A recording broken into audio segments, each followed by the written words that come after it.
ইলিশ মাছ খাবো, এরপরে ভারতে ইলিশ মাছ যাবে কিনা ভাববো। আমাদের যে সিস্টেমটা করাপশন, এই করাপশনের মধ্যে ইলিশ মাছটাও পড়ে গেছে। এখন এখান থেকে বের হতে সময় লাগবে। আমরা চাই ডক্টর ইউনূস স্যারকে সময় দিতে, সহযোগিতা করতে, ধৈর্য ধরে। বন্ধুত্ব সমানে সমানে হবে, নতজানু কূটনৈতিক সম্পর্ক আমরা চাই না ভারতের সঙ্গে। যেমন বিজিবি আর আমাদের বিজিবি আর বিএসএফ যখন বসে, মিটিংয়ে বসে, তখন সেই পতাকা বৈঠকটা যেন সমমর্যাদার হয়, নতজানু রাজনীতি না, নতজানু কূটনৈতিক সম্পর্ক না। এটা আমরা চাই 60 বছরের উপরে যাদের বয়স, তাদেরকে সরকার ভাতা দিবে, এমনভাবে দিবে যেন তাদেরকে কাজ করে খেতে না হয়। কেউ এসি ঘরে ঘুমাচ্ছে আর কেউ ফুটপাতে ঘুমাচ্ছে, এই দৃশ্য দেখতে চাই না।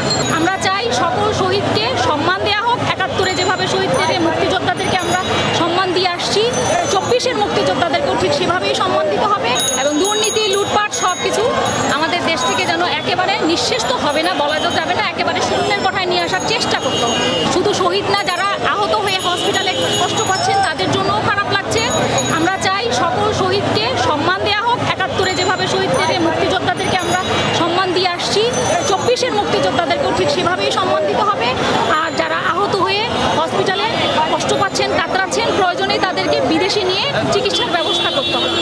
স্বাধীনতা, সার্বভৌমত্ব, শিক্ষা, অর্থনীতি এবং অর্থনীতির যা কিছু আছে সব কিছুকে আমাদেরকে গত 15 বছরে তো সব ধ্বংস, সেটাকে নতুন করে গঠন করতে হবে। এবং দুর্নীতি, লুটপাট সব কিছু আমাদের দেশ থেকে যেন একেবারে নিঃশেষ তো হবে না, বলা যাবে না, একেবারে শূন্যের কোঠায় নিয়ে আসার চেষ্টা করতে হবে। আগামীর বাংলাদেশে অ্যাকচুয়ালি কোন দল ক্ষমতায় আসবে তা তো আমরা জানি না। দেখেন, বিদেশে যেমন ইউরোপ, আমেরিকায়, সেখানেও সবাই এক সমান না। বাট এমন নয় যে একজন BMW চালাচ্ছে আর একজন রাস্তার মধ্যে রিক্সা চালাচ্ছে, বাট 70 বছর, 60 বছর।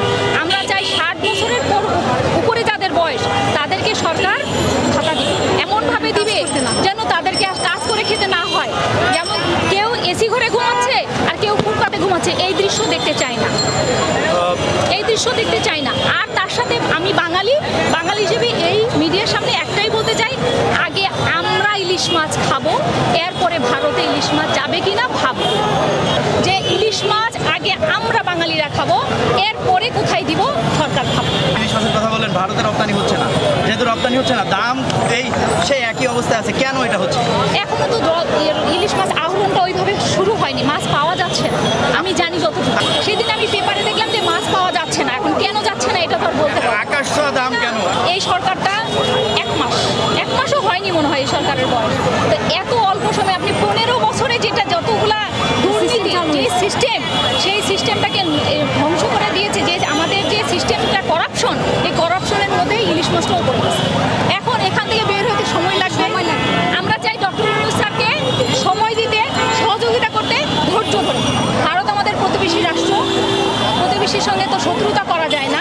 অবশ্যই ওনাকে আমরা বন্ধুত্ব করে রাখবো, কিন্তু বন্ধুত্ব সমানে সমানে হবে, নতজানু কূটনৈতিক সম্পর্ক আমরা চাই না ভারতের সঙ্গে। অবশ্যই আমরা আমাদের মর্যাদা রক্ষা করি, মর্যাদার সঙ্গে। যেমন বিজিবি আর আমাদের বিজিবি আর বিএসএফ যখন বসে, মিটিংয়ে বসে, তখন সেই পতাকা বৈঠকটা যেন সমমর্যাদার হয়, নতজানু রাজনীতি না, নতজানু কূটনৈতিক সম্পর্ক না। এটা সত্য, বস্তুনিষ্ঠ ও নিরপেক্ষ দৈনিক জনবাণী।